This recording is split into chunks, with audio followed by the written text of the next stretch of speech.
नमस्कार, श्री शिवाय नमस्तुभ्यं श्री स्वामी समर्थ. आज आपण बनवणार आहेत अख्खा मसूर. त्याच्यासाठी लागणार साहित्य: 1 वाटी अख्खा मसूर, 2 मोठाले कांदे, कोथिंबीर, लसण जिरे कोथिंबीरीची पेस्ट, जिरे मोहरी लाल तिखट, कांदा लसूण मसाला आणि हळद.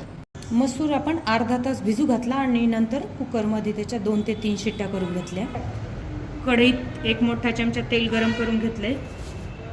त्याच्यात मोहरी, जिरे, कांदा छान परतून घ्यायचा.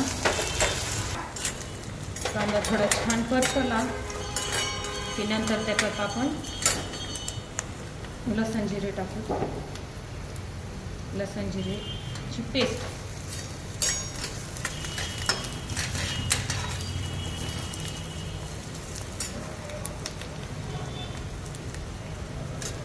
हळद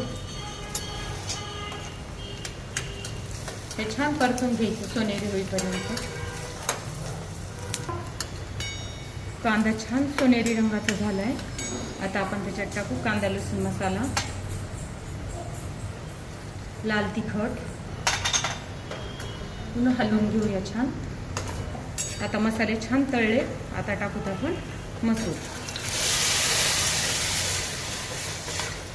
मस्त. आता टाकू चवीपुरतं मीठ.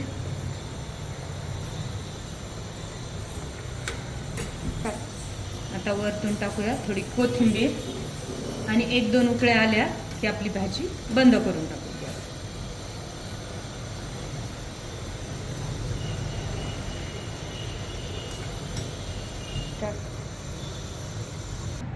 तयार आहे आपला अख्खा मसूर.